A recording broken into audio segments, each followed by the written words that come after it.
everybody, and welcome to the sharpest college football podcast. My name is Robert, and I am joined, as always, by my co-host at BuckMetrics. How are you doing tonight on this? I think is this the last Action night? I think the last Oh, Tuesday of Action, I believe. yeah, I think this is the last week, and then we go straight to Maction. Yes. So I've loved this. I'm a little distracted when I look like this. It means that I'm not listening. Well, I'm listening to you, but I'm watching Diego Pavia. Yes, me too. I think we both. I think I see lighting. The light goes on the side of your face, the same as the light this is out of my face too. We both figured out the dual monitors thing. But yeah, no. I'm gonna miss it. Like I have learned so many players, and on NFL draft night, I'd be like, I remember that guy. He won me a lot of money on a random Tuesday night game on his rushing over or something. So yeah, I'm pretty excited for that. But yeah, no, it's been good. It's going to be sad to see Action go, but again, bringing on Maction in some ways even better. So yeah, let's move on. So week 8, wow, lot happened this week. We had an amazing week, more than making up for last week's meh week. This week was, wow, that was probably one of my better college football betting weeks in a while. But also just an insane week and some of the stuff that happened. From some a lot of close calls for some teams to just straight losses for some teams. What a crazy up and down week. Yeah, it was. Literally, there was no window where it was like, okay, this is a good time to just kind of walk the dogs or take a nap or whatever. It was even the windows that didn't seem that promising, quickly, delivered, I guess I'd say. Yeah. All right. Should we get into who won the week? Yes. Boy. Well, this kind of ended my fun for the weekend, I got to say. The nightcap after this was no fun. Congratulations to Utah. They came in a 7-point dog to the Coliseum, surrendered an 11-point lead with, I think, about 10 minutes, 8 minutes, 5, 6 minutes left. And then just, of course, found a very obliging USC defense to let their below-average quarterback move them down the field through the air on his feet, et cetera, and kick a field goal as time expired. Congratulations. I'm not going to miss you guys when you're in the Big 12 and we're in the Big 10. Utah tried so hard to screw up the game at the end. So there was I was listening to the radio broadcast because I had to drive and I was coming back, so I was listening to the radio broadcast on the way back. The radio broadcast was they were open, what are they doing? Why are they doing why didn't they take a timeout here? Why are they running the ball?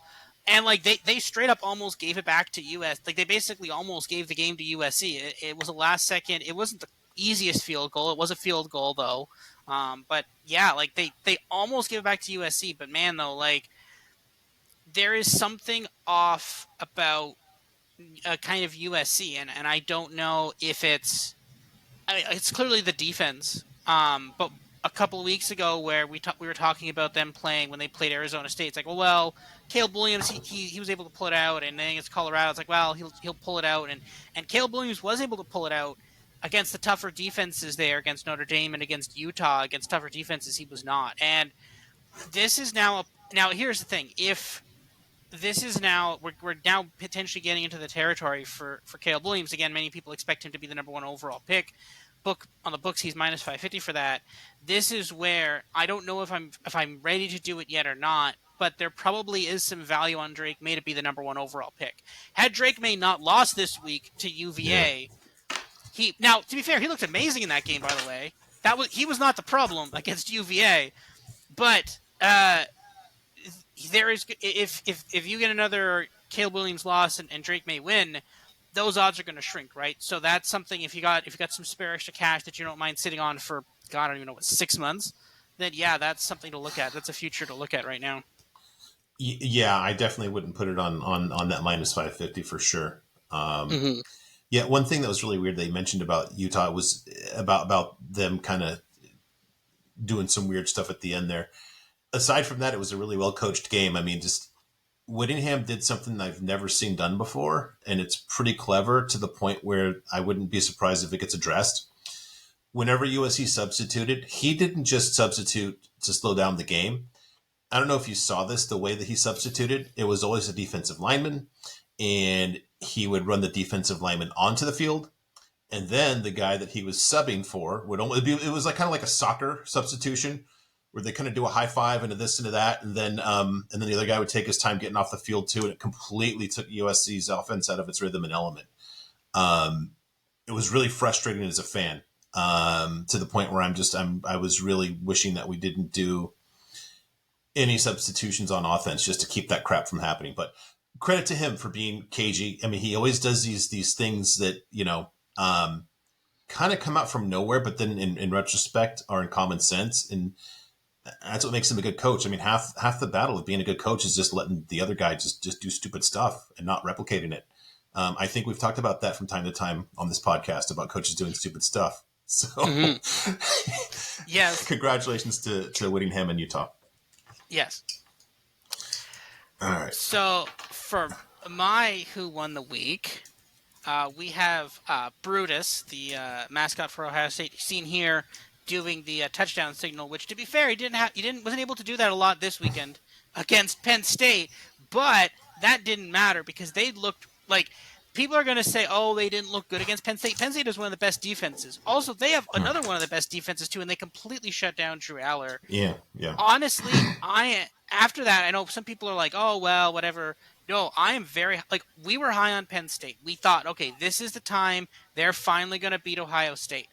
And Kyle McCord, he's really starting to look better the last couple of weeks. He looked really good last week, and I think people are going to underrate how well he performed against Penn State. That's not the case. That was a good performance against probably one of the best defenses in college football here. So yeah, I know we'll do the bookie segment later, but I grabbed Ohio State at 9-1 early in the season. I'm happy I grabbed that in our fake bookie segment because that's pretty. I think that bet is definitely live now. Because looking at the people ahead of them, right? Obviously, Ohio State is now a top.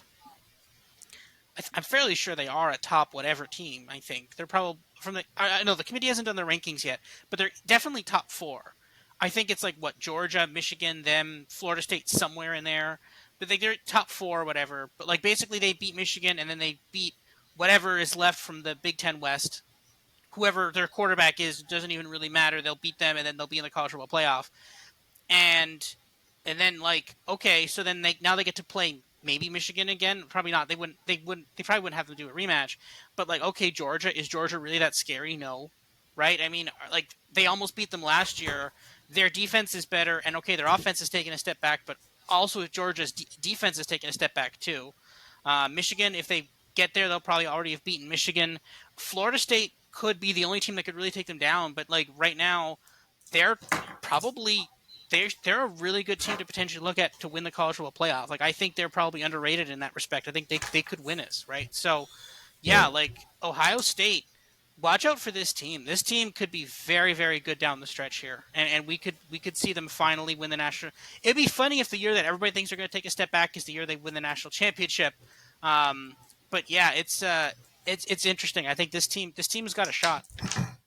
Yeah, responding to 2 points on there, kind of working backwards. McCord, not to spoil it, just stay tuned to part 2. I'm going to have a little deeper dive on him. Kind of a brief one, but pretty interesting. And then before that, after this season is over, I want anybody to tell me who looked good against Penn State. The answer is going to be nobody. So It's all relative in this regard. When people say that kind of stuff, they didn't look great. That's kind of I don't know. Those are the people I hope have deep pockets and sit on trust funds and have access to many bookies. I'll just say that. Yes. Okay. Who lost the week? I've got North Carolina here. I mean, it's one thing to lose to Utah, your 2-time defending champ, but man, you lost as a 24-point home favorite to University of Virginia, whose only previous win was against William and Mary. And that was actually no gimme. I think that actually William and Mary was ahead by a touchdown at some point in that game. They were. Yeah. Um, and guess what? You got beat by Tony Muskett. Congratulations. That's clearly that's something only William and Mary has managed to do so far. But that's certainly a resume builder, but not in a great way. I didn't see much of this game. I think this was going up against the USC game, if I remember correctly. I think it was at 5 p.m. Uh, Pacific. I think it was 7. It was either the same time or like a half hour Yeah, before. But yeah, that's right. yeah, Yeah. it was in the ABC window that was 30 minutes ahead. So, Mhm. yeah, I didn't catch much of this, and I don't know. It's probably better because I probably would have got hooked, this wasn't in the multi view on YouTube TV either. So, I don't have the gory details, and I wasn't really up for rewatching this. But man, that's one, and especially just seemed like for good reason. Um, Somebody's trying to call me. Let's get rid of that. Um, there was a lot of buzz about North Carolina about, hey, this team is for real this season, and man, it took about a week for them to just spit that bit. Um, Bad loss. Yeah, and I was again, and it's funny because we had from our preseason one of our shorts was you can't bet Drake May to win the Heisman because they're going to screw up a game, and they hadn't. And I was like, you know what? Maybe I was wrong. Maybe they finally figured it out on defense, and then Drake May started throwing more touchdown passes and looked better. And I'm like, maybe they finally figured this out. Maybe, and I saw value because I saw value in the Heisman market, so I put a bet on Drake May, and sure enough, like I think 2 weeks after, because I think it was before they took down Miami, I bet on him because I thought it was value, and there was for about a week until they lost to Virginia, and then now there is no value. Um, but man, this is the problem, right? It's like first of all, this is the thing. So I did not know that was a logo. I've never seen that logo for UNC. So a Tar Heel is some sort of goat. I thought it was like Yeah, I don't know. That's like what's a Hokie. I think that's just kind of like okay, the Big East kind of just, or the Big East. My gosh, the ACC just specializes in mascots that confound you. Um, yeah. So, but yeah, no, every year they have one of them in them. They have one of the how the heck did we lose that game at least, and yeah, yeah, it finally happened. It took a while, but it happened. So yeah. The ACC seems to have plenty of those too, and I think we'll get to one of those in a second, or a yes, moment rather. So I have a second loser. I don't know how many people saw the end of the Houston Texas game. Houston was in a position to tie, if not take the lead. They clearly converted on a fourth down with less than a minute to go. Third down, pardon me. They got a horrible spot. Literally, they were spotted about a yard and a half behind where it should have been. They got hosed, but the problem is, I just verified this. I did a rewatch towards the end here. Houston had a timeout left, and I don't know why Holgerson did not call a timeout to issue a challenge. Really horrible job by him.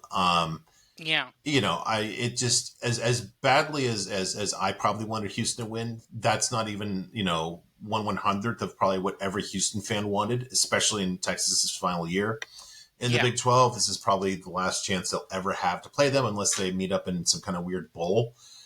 Um, Really horrible job by Holgerson. And to that point, they came back from a 21-0 deficit. It's just weird that a coach can keep it together and come back from a deficit like that. They actually tied it at one point. I don't know if they ever led, but just to let it fall away on something so stupid is just really bad form, man. yeah. No, I completely agree with that. I had Houston money line, so I was a little sad. But to be fair, I had a lot more on Houston plus I don't know, some unconscionable number of like 20 something. So it 20, didn't yeah. really, yeah, no, it was like, I had like 23 and a half, some huge, Oh, like something that yeah. was, It yeah, I opened had like, around, yeah. It opened yeah, really I had high. like 23, 24 and a half. It's like some unconscionably large number. So like it didn't, I was just like, okay, I mean, I'd love the win, but like that didn't really, it's like, okay, they're like, that happens sometimes in college football. You're like, okay, well, Texas would have to score and then score again and then score again. and then score again with 5 minutes left in the game. So like it's fine, but no, like it is sad, and yeah, like this might be their last. This probably was their last chance to take them down. Texas had not wanted to play Houston because there was I read online through an article from the Atlantic, the Athletic, there was there was like some snafu with tickets the last time they played, so they're like, we're never going to play each other again. And then, but then they came into the Big 12, so then they had to play each other for the last year, and now this is it now. Now they're going to go off. Texas is going to go off to the SEC. Houston's in the Big 12. And now again, a bowl would be interesting. They can obviously schedule home and away, but this may have been the last chance. And to be fair, they look pretty good. I mean, if you're a Houston fan and you just bet them to win, that's pretty sad. You should have bet on them to cover the spread. So you should be okay if you're a Houston fan. But obviously, you wanted that win though. And yeah, I mean, I have Texas under 9.5, and I'm a little concerned about that one. I also have under 10.5. So I think I'll be. I'm confident enough. There's some other potential losses on Texas's schedule. So, but like, yeah, I would have loved to have seen Houston. It would have been so funny if Houston beat them, but not this week. I think it's coming though. We're getting to the point now where like that loss is coming. It's just it hasn't happened yet, and you can feel it coming now because you're like, okay, maybe this isn't the team of destiny. Because even Oklahoma didn't look good last week either. Oklahoma barely escaped, right? So Yeah. it's coming. This Texas team is not the team of destiny for many reasons, but just it's not the team of destiny here. So that other loss is coming. I can't disagree. Yeah. So you've got a circle around Yes. a gentleman in Yes. a yellow uniform here. So this is kind of really funny, and so now obviously here at the LeanTossup Shoppers College Football Podcast, uh, we have talked a lot about Iowa for many reasons, but this time we are talking about Iowa. I think it's this feels different. I think something has snapped because national media is now saying, okay, this isn't funny anymore, and because us we were like, this is funny, and now national media is like, this isn't funny anymore. So this is somewhat of a controversial thing. So this is basically it was fourth down for Minnesota. They punted to Iowa, and you can see this is Cooper DeJean, Iowa's cornerback slash punt returner. He's fielding this ball at about midfield. This is I think right now Iowa's 45-yard line. So now there's a minute and a half left, and I think Iowa has either 2 or 3 timeouts left. So there's lots of basically if this was an NFL game or any other college team, there would be like a lifetime left in this game. But Iowa is about to field this punt, and now he does this weird thing with his hand where he's pointing and making circles with his left hand. And you can kind of very clearly see him pointing, which you would generally not do if you were like going to try to field this ball. You're not really trying to do this. But basically, they ruled that this was an invalid fair catch signal. And the problem with that is the fact that he basically ran over, picked up the ball, and then ran it in for a touchdown. And then they on review, they ruled that it was an illegal, improper, invalid, whatever, free catch signal. And then they said, okay, it's a penalty. The ball goes back 5 yards. Now, it's funny because, one, no one really knew that ruling anyways. They thought they were evaluating it because they thought he was out of bounds.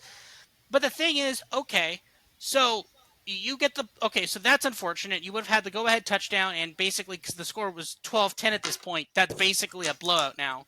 You're now up 17-12, game over. There's no way. But, okay, so not a big deal. We're down 2. We have the ball on our own 45-yard line. Oh, wait, but we're Iowa. So then the next 3 plays are a sack, an incompletion, and an interception. And this is the thing, right? Like, okay, you know what? You want to complain potentially about a bad ruling. Okay. And you know what? It does suck that this guy did something weird with his hands and then therefore they took away the touchdown. Okay, that's unfortunate. I get that. But you had the ball on your own 45-yard line with a minute and a half left and 2 to 3 timeouts. And you're telling me you couldn't move the ball like, what, 30 yards to get a field goal? Like, it was right there. You move the ball down a little bit, you get a field goal, game's over. That's it. Like, this is not hard. And again, they basically in the second half, Iowa had 12 yards after halftime. 12 yards offensively. That's all Iowa had on offense after the first half. 12 yards. Like, this is the problem, and we've always hyped on Iowa like this is bad. Their offense is bad. This is not a functioning offense. But now you're starting to see the national media saying like, okay, this is and this is lifted right here from the Athletic article, and there's been a couple more articles basically saying that like every time Iowa wins, they lose because it basically says, oh well, we won that game, so it can't be that bad, right? But it's like you need to rebuild, you need to fire basically you need to at least get rid of Kirk Ferentz, possibly even Brian Ferentz too. Like honestly, what you should do is you should get rid of the Ferentzes, make the defensive coordinator head coach, and then bring in an offensive coordinator. That's what you should do, and figure out a way to recruit people who aren't tight ends. Find a way to find. There's got to be some track star somewhere in Iowa or Wisconsin or something. Recruit them.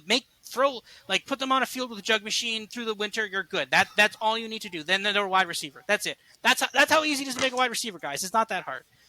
And that's it. Like they need to do something. And the thing is, it's sad because like this Iowa team held a Minnesota team to 3 field goals. Probably one of the best teams on defense in the entire thing. If this team was actually good on offense, we'd be comparing them to Georgia. We'd be comparing them to Ohio State. They'd be dominating the West, and we would be waiting to see who's going to get the college football playoff berth because of who wins the Big Ten championship game. But we're not because when they need to get a first down, not even like win the game, they just need to get like maybe a couple of first downs to kick a game-winning field goal. It's sack, incompletion, and interception. And the interception, it was a bad interception too. I was trying to like take a picture of it to throw into this slideshow, and like it's hard to do that. But like it was a ball, it was basically a guy in triple coverage underthrown.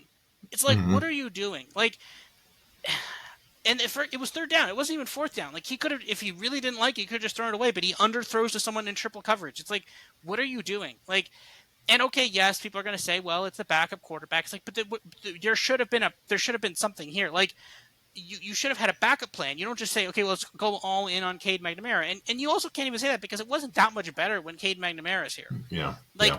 the whole point of the season was to average 25 points a game on offense.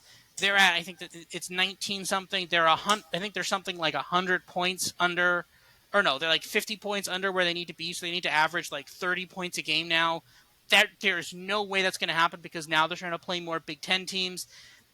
Like they're not going to meet their target. They're going to go to a bowl game, probably beat some team that's completely checked out or something, and who knows what happens after that. I don't know, but it's an absolute mess, and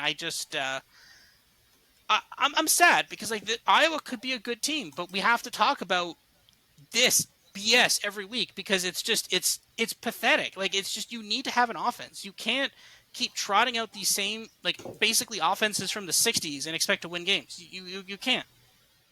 Yeah. You've hit on a few things. Iowa, it's not like they've lacked for wide receiver talent. You remember Charlie Jones? He was just a nothing burger. Iowa, he goes to Purdue, and I think he was all Big Ten in his one season at Purdue. I believe that was last season. Maybe it was 21. When the college football national school would say this isn't funny anymore, that's when it really gets funny to me. Just have to say that. Um, the underrated comedy of the whole thing was after the ball was spotted, after this was brought back, PJ Fleck demanding a 15-yard penalty because, I can see the justification because the fans were throwing stuff on the field. It would have been great just to do it the other way. So, you know what? Give them 10 more yards. They're not going to make it. It just would have been such a... just put them at midfield. Have you seen this guy throw the ball? And then the whole invalid fair catch thing, I've watched a lot of football and I've never seen that called before, which makes me think that this is probably something that's coached on day one of special teams and every day thereafter. So shame on Mr. DeJean. You screwed up. Yeah. Okay. Victory laps. How about this? Yeah.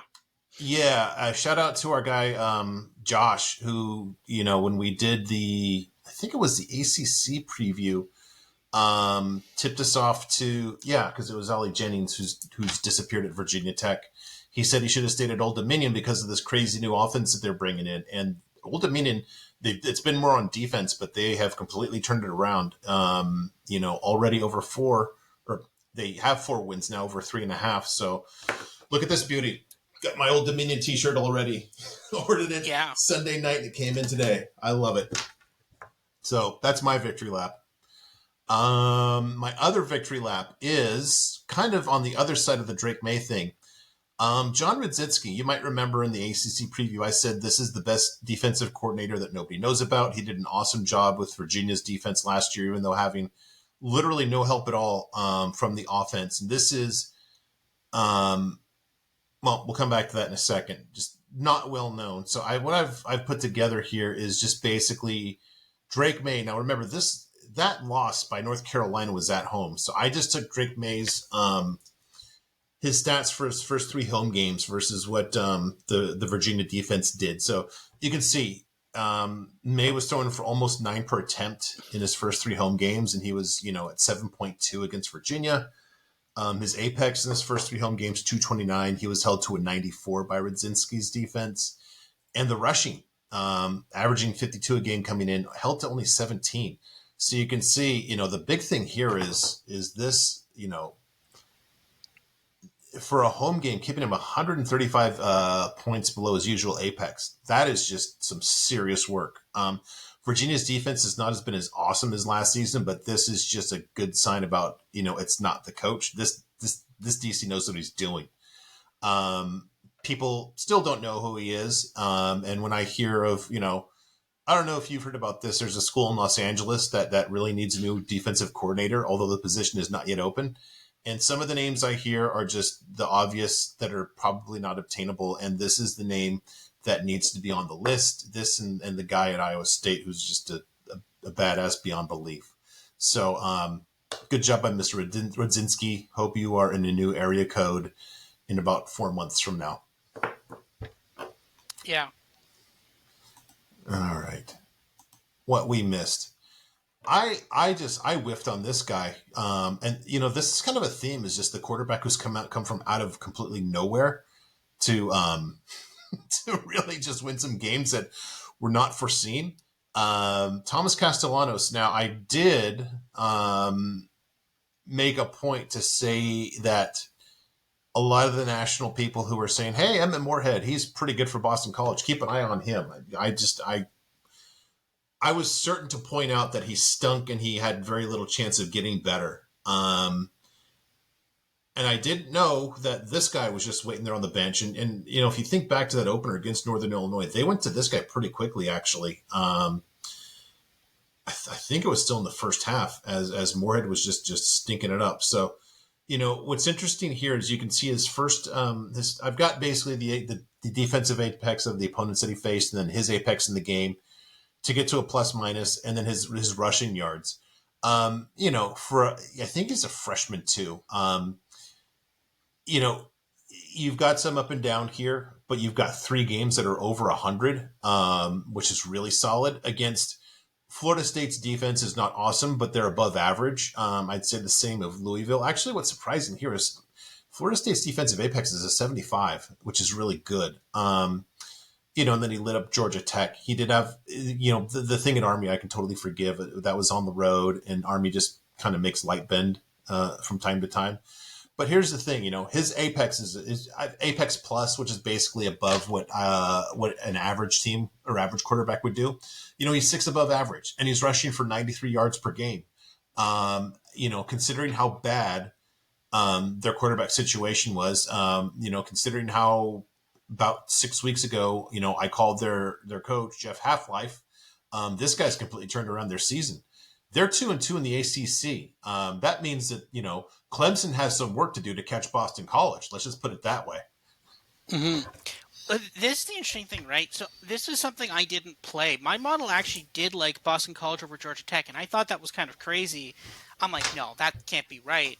But and early on in the game, I think Georgia Tech was winning the game, and then Boston College came back. And this is the thing. I didn't play it, but I'm happy to see that. Hey, guess what? The model. Sometimes when the model says a crazy thing, it's actually correct. But yeah, shout out to Boston College. I mean, again, we thought they were dead, right? Now they seem to have found a quarterback. They're doing some stuff finally. They maybe what about their quarterback from last year, right? I can't remember. Was this the one who's now the quarterback for Pitt? Jacovic. Oh, no. Yeah, he's not even the starter not the for quarterback. Pitt now. No, he's not even the quarterback. Right? How bad was he now that all Boston College needed? Yeah, all Boston College needed this guy. And again, he wasn't even like horrible against Florida State. Like, and this actually, you know what? That I just realized that now, right? Because he played against Florida State. So now Mm-hmm. because Boston College is turning it around, now the model is saying basically Boston College is helping Florida State in my model. So shout out to Boston College. You're actually basically in reverse boosting up Florida State. So Yeah. shout out to them for that. You didn't know at the time, but every time you win a game, you're just gifting Florida State. You're making them look better in my model. So thank you for that.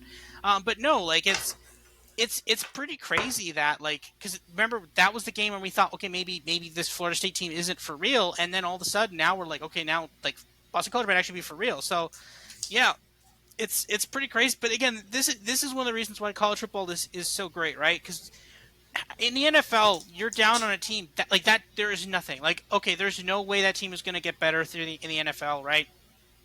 Like you can't just bring up random players and like oh this guy we signed this guy he's a freshman we're just going to throw him on the field. You can't do that in the NFL. If a team is bad, they're not. I mean, they can improve a little bit, but they're not going to like massively improve from the early season to the end of the season. But you see the development of some of these teams, right? And a team you were low on in the beginning of the year, like we were very low on Boston College, now all of a sudden now it's like well, this team's actually pretty good. This team is actually pretty good, and we might consider betting on this team. And then like who knows? I mean, I don't. It's not too late.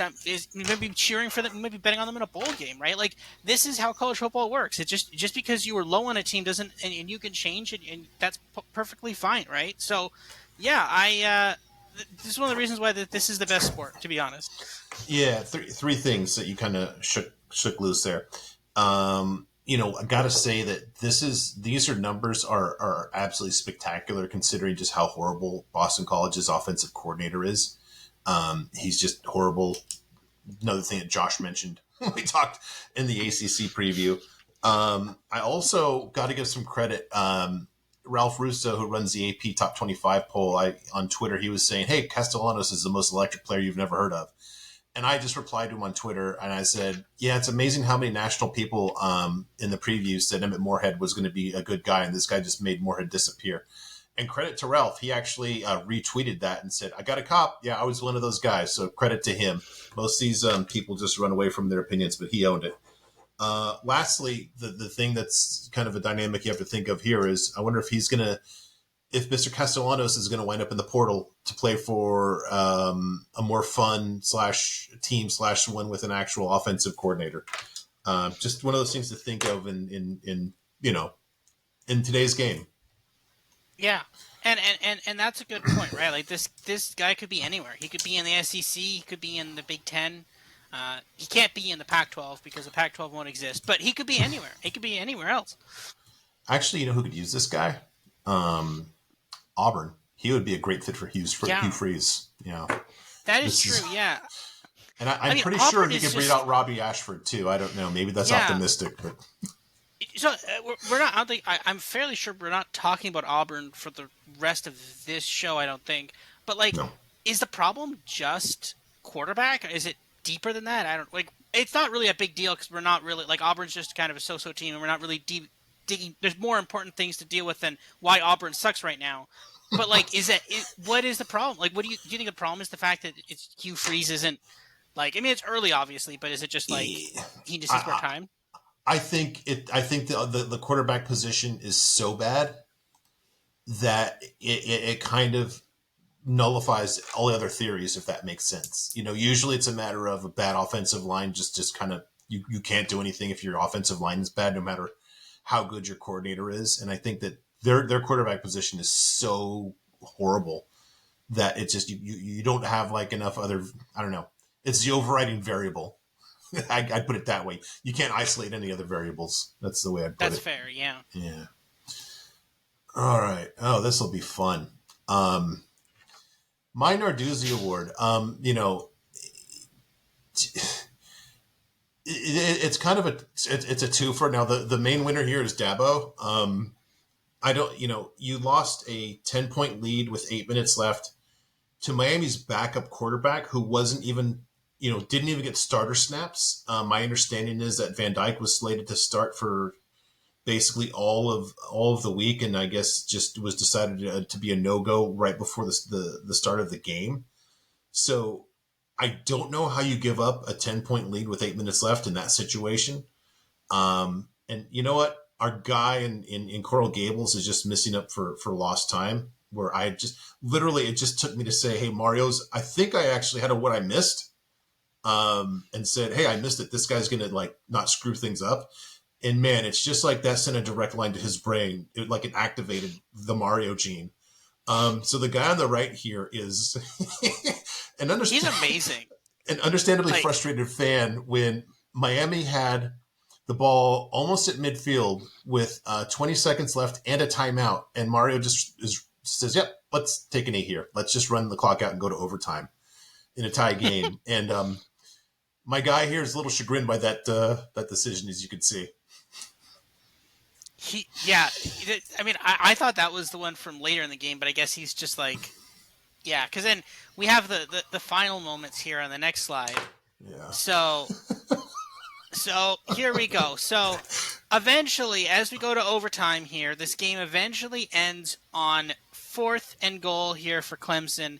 Miami. This was second overtime, so Miami had already gone and gotten the 2-point conversion. So basically, Clemson had a lot to do here. They had to get this, which, by the way, like 4th and goal on the 1 means you're pretty labored to get to this point. So like, it was not a guarantee that we were going to get this. But even if, okay, say you punched in this touchdown in, okay, they were already starting to look shaky. So they had to get this touchdown, and then they had to get a 2 point. So I had randomly, I didn't bet this game until like right before the game, and it was 6 because of the backup quarterback. And I said, whatever, screw it, I'm going anyways. I actually, to be fair, actually, sorry, I didn't even know the backup quarterback was in. I just saw the line randomly move, and I'm like, oh, bet more value on Miami. I'll take that. Little did I know that the backup quarterback was in, and that did change nothing. So, but no, so they had to get this. So I had +6. And basically, once Miami scored and got the 2 point, actually once Miami scored, the +6 was gonna cash, because Yeah. after this they go back and forth with 2 point tries. The only way like a +6 or a +7, 7.5 can lose in overtime is if the other team goes first and then you don't score, or some combination of that, like plus a pick 6 or something. So, but once they scored, it was I cashed my spread bet.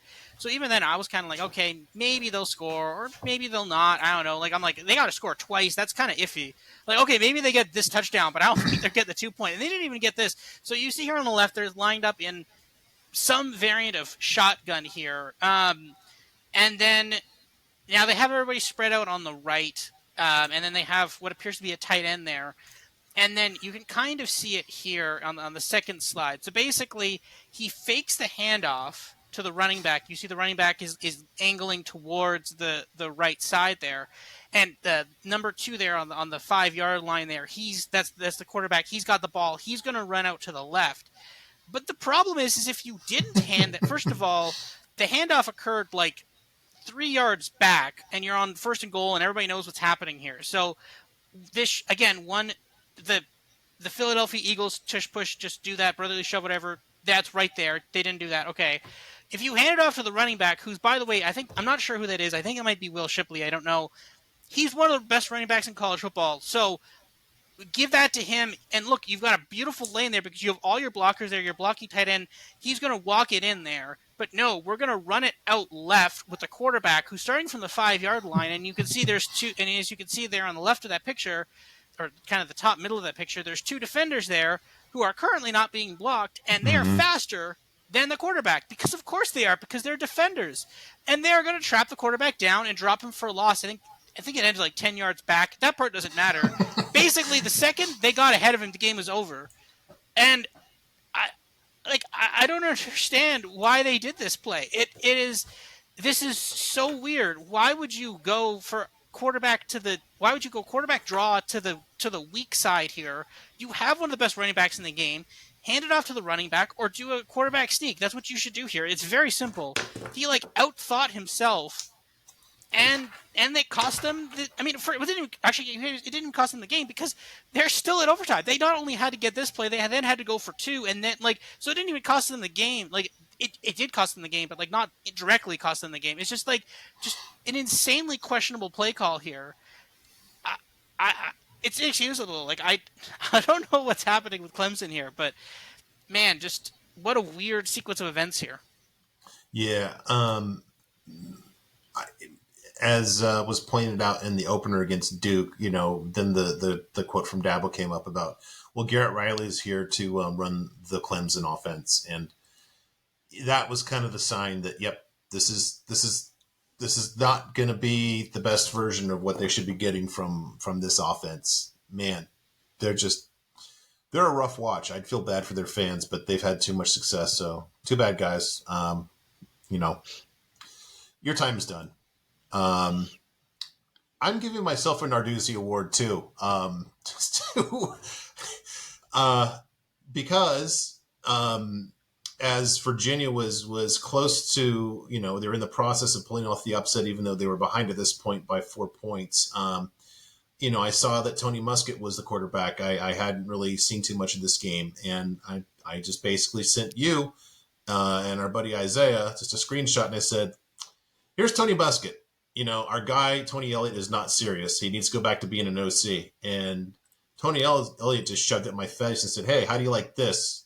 We just beat North Carolina at home." So Narduzzi Award to me, given to me by me.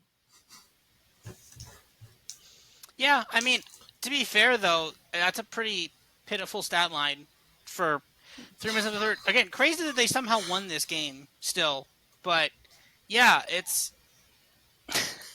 I mean, here's the thing. It's so funny, right? Because we were like, "Oh man, Anthony Colandrea, he's so fun," and now they're like, they're just winning games with Tony Muskett somehow. I don't know how they are winning games, but they are, and it's just like, okay, I don't get it.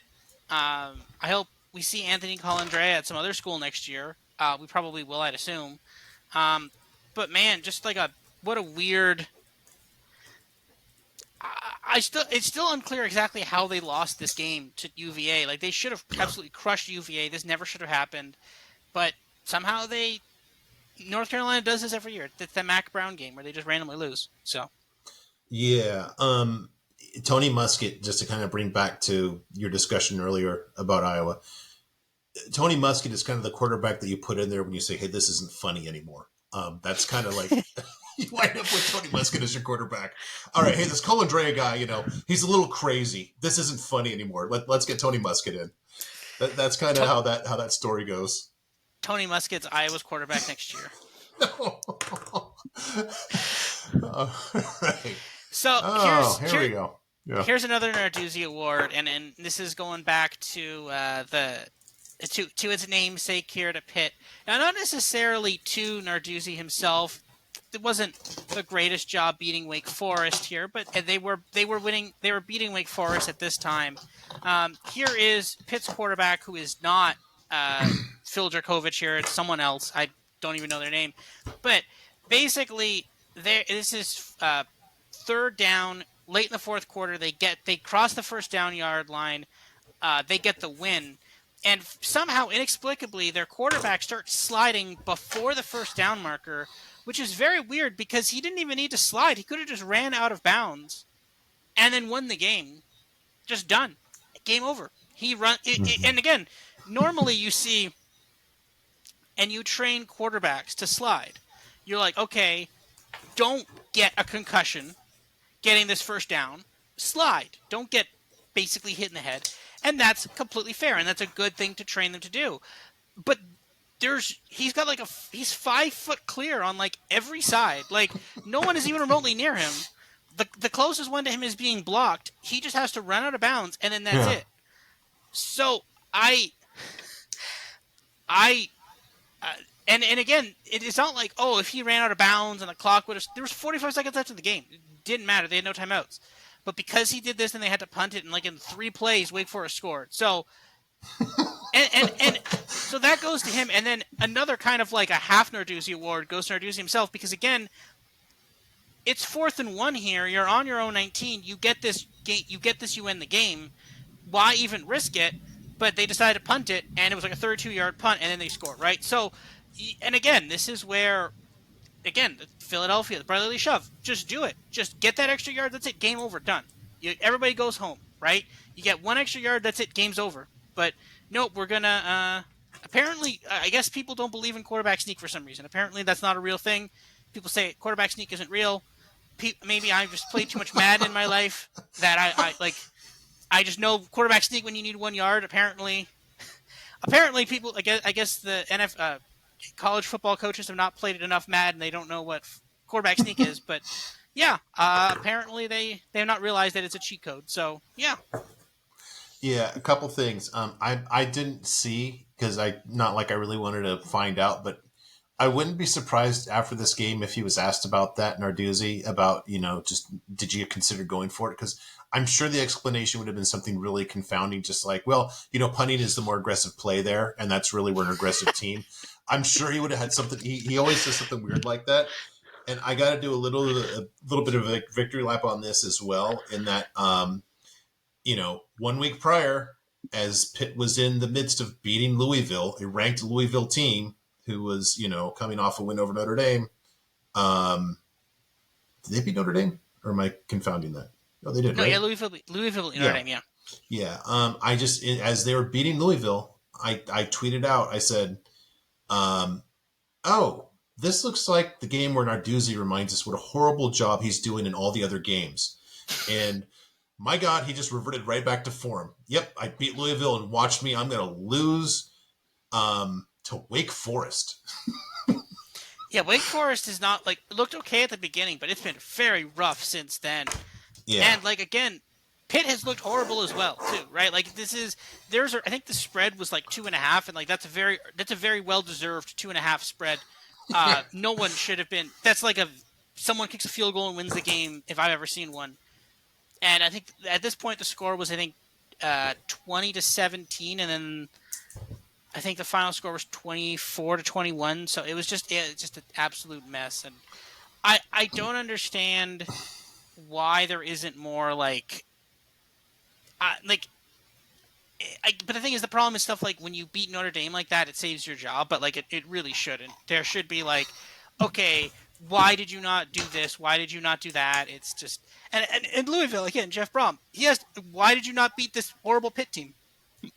Like this Pitt team barely beat Wake Forest. Actually, they did lose to Wake Forest, but like they lost to Wake Forest. How could you not have beaten them? You just beat Notre Dame the week before. I don't know. Year one for Brom, though. I mean, this is this is just what Narduzzi does. It just, I mean, that's, believe me, we don't give the name of this award to just anybody. You've got to earn it, and man, he has That's earned it. true. Yeah, we need to at the end of the year we need to tally up how many people all the people we've given our doozies to and like have a ranking. So they'll have like repeated Yeah. twice, and it's gonna be like here's a list of college football coaches and then former speaker Kevin McCarthy. Yeah. Yeah. All right. Following up on some prior items noted for future reference. Arkansas State ran for 2.8 yards per rush. I've been noting this for over a month now. And they finally had enough, and their offensive coordinator, Dan Enos, was let go. I want to say this one for a sec because this one was an Please. interesting one because I mean when the score was 7-3. Whenever that happens, you have to take note of that and be like, wow, okay.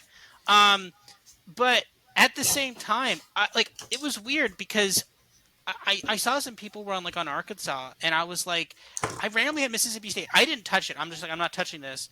And I think it was like the spread was like 11 or something, and like I'm just like, I refused to touch it. But the model did like Mississippi State there, and I'm just like, but yeah, I guess it was the right call. Sometimes this model just scared me off of it, but like what a Mississippi State is horrible, and Arkansas was competitive with Alabama like last week, and then they just lose 7-3 to Mississippi State. Like this makes no sense. Yeah. Yeah, 7-3. If you just see the score, you're thinking, "Oh, Ball State beat Akron." That's what you're. Dante Moore, I had mentioned that his interception rate had just skyrocketed in Pac-12 play, and he did not play against Stanford. They used 3 other guys, but not him. And they actually, I think he came in at the very end. I think, and then he may have actually thrown an interception. I don't know. Maybe he didn't. Maybe he didn't No, play. that I can't was remember. But that was the no. third string quarterback. Yeah. Oh, okay. But no, Yeah. it was because I saw this game, and they just so it's funny, right? Because we were like UCLA is good, and then Dante Moore is playing, and then UCLA was bad, and now it's like, oh man, UCLA is really freaking good now because they just dominated Stanford. It was like 42-7, just an absolute blowout there. And I think we can be back on Stanford now. So Yeah. yeah, Fair.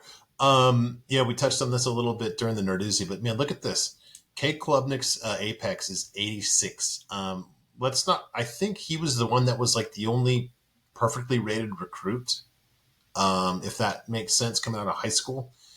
And now they've got him at an 86 Apex. They're 82nd in FBS and team ranked, and 81st in GGAB. So they're just bad all around. That's really horrible for an ACC team, any kind of Yeah. Power Five team, let alone like a not so long ago elite Power Five team. That's just horrible. I had mentioned a few weeks ago that this is not the same App State team that we've been looking, used to watching when they barely beat ULM. And hello, Old Dominion 28, App State 21. I'm kind of wondering if this might be kind of it for Mr. Clark in at App State. It could be, yeah. Okay, yeah, it might be. I mean, it's not this. This is not what that program does. I mean, this is not a program that really, you know, is used to looking this poor for that long. Kind of mushing two things together. Jordan McLeod, who I've been a truther for since he did not get enough snaps at Arizona. Uh, as the JMU quarterback, he remains undefeated. He had a 118 apex against Marshall, which is in line with what he's done before. Also bringing this up because Marshall had been the number one rated pass defense and defensive apex, and I did a deeper dive in saying 2 weeks ago saying this is going to end, and it's ended pretty quickly. They're already out of the top 10. And what's really interesting about this is this is the same exact apex McLeod had that Darren Granger had the week before against Marshall. So a lot higher than the 12 that Marshall was giving up going into those two games. Yeah. And then this Cade McConnell kid that came out of nowhere he had a 321 apex in his debut at FIU. Man, he came back to earth really quickly. 67 apex versus New Mexico State. I don't know if they just had a different guy in the same uniform or what, but that's quite a drop. I mean, to be fair, I called for that last week, right? Because I said like, hey, like he had like two 80-yard passes. I don't think that's sustainable, and it turns out it was not sustainable. Yeah, And yeah, right back to earth. It was funny because I think was it no, this wasn't the game. This was New Mexico State won, but I can't remember were they. I think they were either underdogs or either they slight were underdogs or they something. were actually they're 1.5 point dog. Yeah, which Yeah, didn't they were make any slight sense to underdogs. me. So yeah, and they won that game 28-7. I'm thinking the other game that was funny because UTEP beat up FIU, and people were like, "Oh, FIU is like really bad then," and then they were randomly 5.5 point underdogs to uh, Sam Houston State, who has not won a football game, and then Sam Houston State has continued to not win a football game as they lost that. I think it was overtime or something. So it was a little bit of a Yeah, brutal loss there, but still, though, that's kind of funny that Sam Houston State was 5.5 point favorites, and then they lost. Like when like if you're a bookmaker, and I to be fair, I had FIU favor there too. If you're a bookmaker and you're like, oh, here's a team that is 0-6, and here's another team that I think was like 2-4 or something, and you're like, yeah, 5.5 points. Be like, what? Why? Why would you let people bet 5.5 on a team that has not won a game? Like, like I don't know. yeah. Very No, weird, but like you said, yeah. that's where the soft lines are, um, and they line those areas. All right, new items. I just wanted to mention, hey, Michigan State, way to get shut out when you're playing Michigan, who did not have their assistant coach in charge of cheating. I guess is his title. And then to make matters even better, they had a. Did you see this? They had a trivia question about Yeah, Hitler. I I mean, saw that.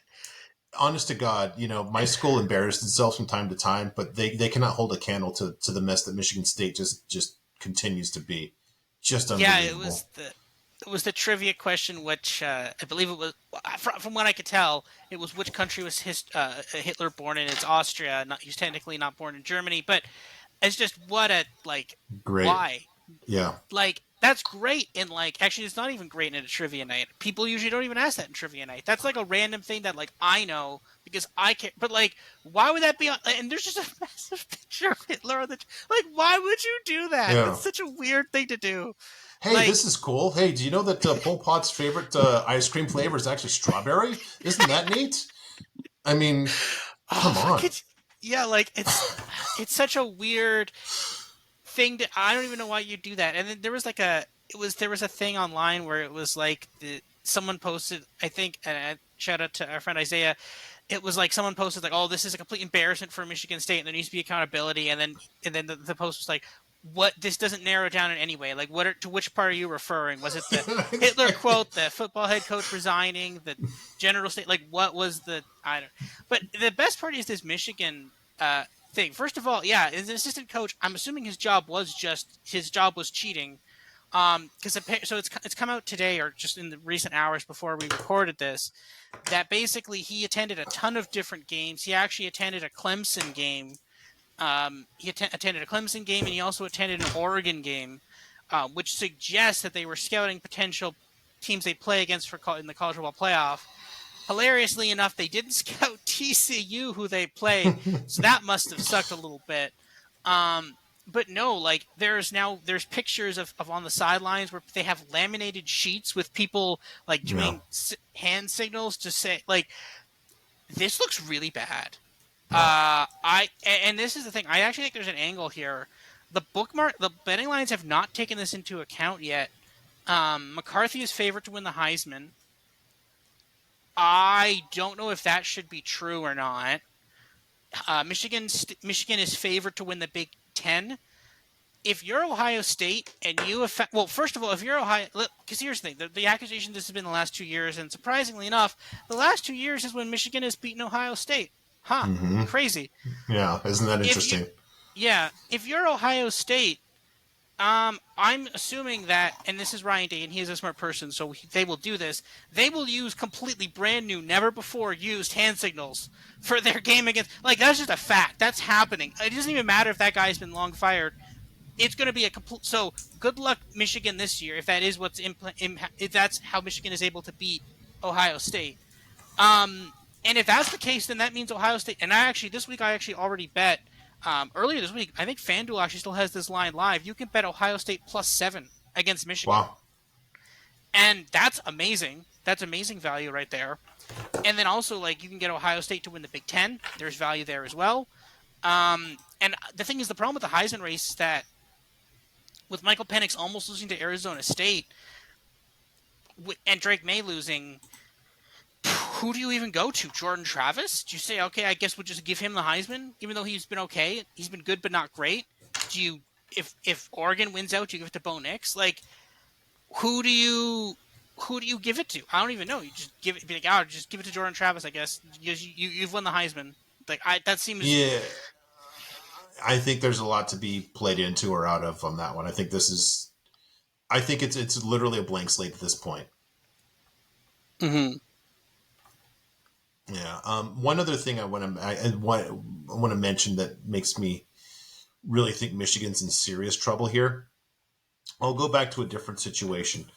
The reason that Herm Edwards got into so much trouble was not that he had violations per se, but the kind of violations that really pissed people off, in that he was just completely breaking recruiting rules during COVID. Definitely not the variety of violation that's the everyone does it.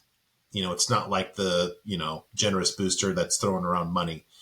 I mean, this is something that they all agreed to, like, basically kind of, I guess, implicitly just said, yeah, nobody's going to break this rule. And that's why Edwards was in so much trouble here. And I think that you're seeing the same dynamic to roll forward to here. If you follow the reporting of Dan Wetzel on Yahoo, now I want to give him credit. This is what they do well, actual reporting. When it comes to analysis, those kind of people are dopes. But when it comes to actual reporting, this is where they prove their chops. And he's done great reporting on this. He's been all over the story. And he has, the thing I want to bring up is the rapidity with which so many schools have just turned over information to say, yeah, this guy bought tickets here, this guy bought tickets there, and he transferred it to another person here, there. The fact that information is coming out so quickly from other schools just shows like how disgusted they are by this. the stuff that kind of everybody does, other schools, kind of won't play a role in it for the most part, except in the SEC. And I think that this portends really roughly for Michigan. I'm going to throw out something. I don't know if it's a possibility, but the vacated wins are stupid. I'm wondering if they might actually be forced to forfeit a games. I don't know, but I don't think it's off the table. Well, There's a difference this between is vacated and forfeited. yeah. Here's the thing. It's do you like this is where this gets complicated because when the NCAA takes a long time to investigate this stuff, if you're sitting there and you're the committee members, Yeah. and Yep. I mean, let's say Ohio State beats Michigan, and Michigan has one loss, they're sitting there, and then there's some chaos. And now, okay, what they're gonna say is, oh, it was strength of schedule, but it wasn't strength of schedule. It was not strength of schedule, right? Yeah. And this is the thing. It's like, but what happens if it's undefeated Michigan? What happens if Michigan does beat Ohio State, right? What if Michigan beats Ohio State? Then, like, what if? Can you even say, well, we think they were cheating, so we're not going to put them? And again, this is one of the reasons why you should have people doing this. You should have machines doing this, but whatever. That's a discussion for another day. But this is the thing. Like, do you say, well, we're not going to put them in the college football playoff because at any day now we could have substantial proof that they were straight up just cheating, so we're not going to do this? And like, this is the thing. Like, I don't even know what kind of like we could be looking at. Like, at what point do they like? It's very clear. I mean, well, okay. To me, it seems very clear that John Harbaugh knew about this because one, I could not see how he didn't know about this. I mean, if they've got laminated pictures of hand signs on the like, there's no Yeah. way he didn't know. Be like, Yeah. hey guys, what you got there? Nothing. Like, no, clearly he knows, right? So, what point does this go to him? What point do they want his job? What point do we? What point do we get the John Harbaugh resigns as head coach of Michigan, right? Or resigns, or is fired, or No, whatever, just right? When goes to the like, NFL is how that ends up. I guess, but is it like? Yeah. Is it like, does Michigan like? There's a lot like, so. If you have a Michigan future and you can cash out on it, do that right now. Because, and the thing is, what do you do for the Heisman too, right? Because this is what I mentioned, right? Okay, great. J.J. McCarthy had amazing stats. Was it because they were cheating? Now, did McCarthy know they were cheating? It's possible he didn't know exactly they were cheating, right? This theoretically, like, he would have said, it would have been like, do this run play, right? Or do this passing play, or they're going to do this. Be like, okay, well, he may have known kind of a little bit, but it's not necessarily his fault. If he's like John, like, they could have been like, we think they're gonna run, we think they're gonna blitz here, and it's like, wow, they're really good at guessing when they're gonna blitz, right? Like, they like, but that's not McCarthy's fault, right? So this is where this gets really iffy. But all Yeah. I know is that Ohio State and Penn State specifically are going to be out for blood in those last two games.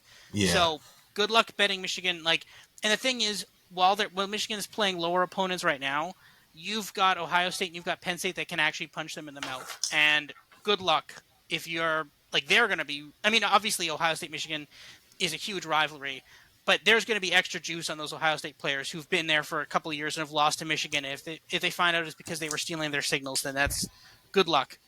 Yeah. Just one more point on that.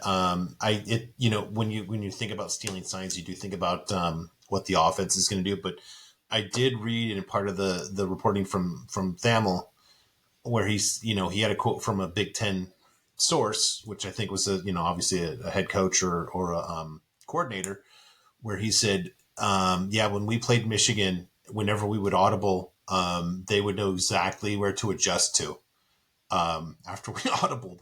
So, interesting that it's not just on one side of the ball, just in terms of, it's both sides. All right. Excuse me. All right. Rutgers. I'm bringing this up. They were bowl eligible before, as we all knew would happen this year. Clemson, Miami, Notre Dame, Texas, Oregon, Tennessee, LSU, and UCLA. Just as we all had it, right? Yeah, Yeah, like we yeah, drew, just like we drew it up. Yeah. yeah. I was just kind of curious about this. Michael Penix had a 55 apex against Arizona State, man. And that was at home, too. That's rough. It's not quite Caleb at Notre Dame bad, but that's like Indiana form for him. And Indiana, after Kalen. I have a couple notes on this. So one, I think, and we've actually called out Kenny Dillingham before positively on this podcast. Um, I think he's actually very underrated. Like Yeah. he has now done this against Michael Penix and Caleb Williams, and again, it is not. I think in many ways now it's not the same because Colorado last year was horrible and had a horrible coach. But like the change we've seen from like Colorado last year to this year, that could be Arizona's future for next year. I think is it, or Arizona State's. Like I think there is a very good, and again you're going to be in a chaos filled Big 12. I think I think Arizona State could be very good next year. Yeah. I think he's a very good head coach. He clearly knows what he's doing. There's aggression on fourth downs, which I really like. I think part of it apparently is that their field goal kicker is horrible, but I kind of feel like at a certain point that's an excuse to be like, yeah, let's just go for it anyway, right? Yeah. Yeah. And the thing is, it's like, well, if, like you could say, oh, our field goal kicker, like he's bad, like well, but like you can just find people to kick, like they're like, I mean, Clemson pulled some random grad student to be a field, like you could do this. This isn't that hard to like find random people to kick field goals for you. Like if that was really the issue and you just didn't want to just go for it and fourth down a lot, you could find a new field goal kicker. So Yeah. but no, I mean, I like the aggression. And again, now they almost won this game. They would have won this game had there not been a really unfortunate pick six. There was a really bad pass interference non-call. That is a legitimate gripe. Iowa's gripe is not legitimate. You still had like Iowa, you had every tool to win that game. They literally got robbed of a first and goal there. Arizona State did, and then on a fourth down, on a fourth and goal, a really unfortunate pick six, which got Washington back in the game, and people are like, "Oh, they Yeah. should have just kicked the points." It's like, no, like you needed that touchdown because again, the second Penix got the ball back, they went down, and I think they went. I'm not sure they got a field goal or a touchdown or something. I can't remember exactly what it was, but like you cannot give Michael Penix the ball. Like straight up, Yeah. like you do not do that. That like giving Michael Penix or Caleb Williams the ball is a bad idea. Don't give them Yeah. the ball. Do the thing that gives them the ball with the least amount of time. And Yep. and I mean, it hasn't worked for 2 weeks, but like no, they looked very mortal. And I think, and this is the problem when you finally crack an offense like that is the fact that say Oregon goes undefeated, goes to the Pac-12 championship game. They're going to watch every second of that game. They're going to figure out what Arizona State did to shut down Michael Penix, what got him flustered, and they're going to be ready for it, right? So if you finally figured out how to beat Michael Penix, and again, Oregon is just a better team than Arizona State. Now, could this be a little bit of like, okay, well, the week before that was a pretty exhausting game. They could have been a little. There's a bit of that too, but at the same Yeah. time, like this is not like this. This is really questioning. Michael Penix was a massive favorite after last week. Now he's no longer the favorite for the Heisman, right? So it goes to show you that like this is not the Washington has not made the college football playoff yet. Penix has not won the Heisman yet. This thing is still wide open. Even in the Pac-12 is still open. So Yeah. Mhm. A couple things, and you kind of take me to my next point. You didn't mention actually ASU took Colorado to the gun Mhm. at home as well. Colorado was probably headed to a bowl game this season.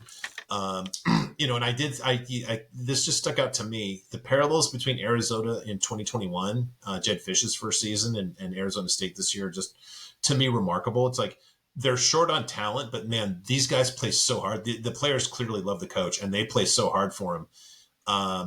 Tough losses. I think Arizona State's a little more impressive than Arizona was in 21, but even down to the point of just like how dire it is at quarterback.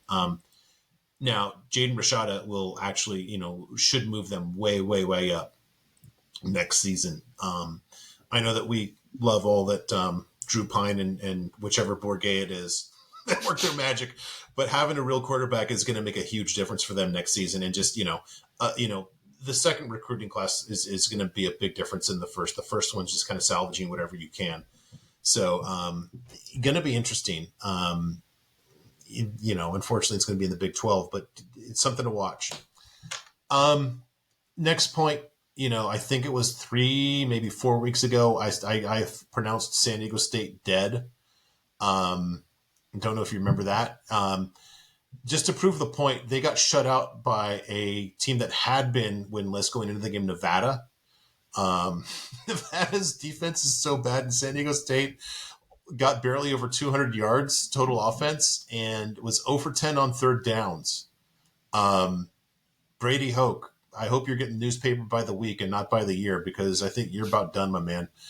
Um, Uh, one thing I will say about this, because I came in the last bit of this game and I threw a little bit because it was 6-0. I threw a little. San Diego State was driving. I threw a little bit on San Diego State money line, like plus 130. Turned on the game. There was no there was no first down yellow line.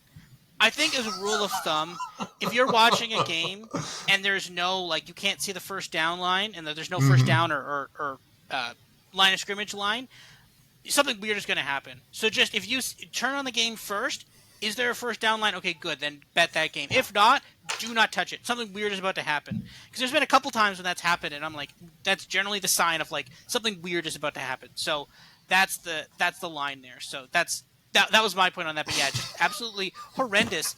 I have no idea how this even happened. Like it. Okay, Kansas struggled against Nevada randomly too. Nevada got really lucky in that game. They didn't even get that lucky in this game. They only got I think 2 field goals. They didn't even get a touchdown. You couldn't win. You couldn't get a touchdown to save your life. I think Jalen Maiden had a horrible interception or forward fumble. It's unclear exactly what it was, but it was bad. I don't remember what it was, but it was bad. So yeah, this was pretty rough. I have no idea what they're doing here, but yeah, something needs to change here at San Diego State. Yeah, no, nor do they have an idea what they're trying to do. And then lastly, Jacksonville State has clinched a better record than Sam Houston. I just bring this up. It's a little bit of a victory lap again. Might remember in the first preview that we did in Conference USA, I said, I don't know how Phil Steele is saying that Sam Houston's going to be better than Jacksonville State. Jacksonville State showed up they showed up prepared for the test, and Sam Houston's roster just didn't make sense to me. Now, I don't think they're as bad as they've looked. I think they've had some bad luck. If we, thank God for Cuse action, and we've seen that, this Shoemaker kid actually can throw the ball from time to time. He's not as bad as his numbers, but man, winless. They're looking kind of like the team that I expected. I didn't expect them to be winless, but they're performing, from a metric standpoint, like it. So Yeah, that is it for me. Anything else from you for part one? yeah, no. I just quick point there. Shout out to Jackson State coming from D2, coming up and being a pretty good team. They took down Western Kentucky last week. And it's also funny 'cause we talked a bit about JMU, and now legislatures in Virginia are threatening the NCAA that if they don't let JMU play in the Sun Belt championship game, they're gonna create quote unquote unfavorable laws, which is great because Republicans love doing that. But this is one time when I'm like, yes, that's a great idea. They should totally do that. So yeah, I think that's funny to me. That's really funny. So yeah, but so shout out to hopefully JMU gets a chance to play or threats work or something. I don't know. Generally, I'm not in favor of that, but in this one case, I'm like, yes, let's threaten the NCAA. Like like basically the NCAA this entire year they've just been threatened and prodded. It's been a very rough year for the NCAA and just all things. Nothing goes right for them. When has something been like, yes, that was a win? They're like every week they're like, oh, we got threatened by this other organization. um, but yeah, no. So yeah, Yeah, all right. Well, I think yeah. that's it. Just a little bit of trivia here. Threats win was actually the last name that we rejected for the podcast before we went with the sharpest college football podcast, right? Yes, that's true. Threats work. Threats of violence work. That's yeah. Yes, So, all right. So we will see you. I think that's it for part one, right? that Yep. is. We will see you in part two for our stats. My updated ranking. I fixed it now, so it's not saying weird things anymore. And we'll talk about our plays for this week. See you guys.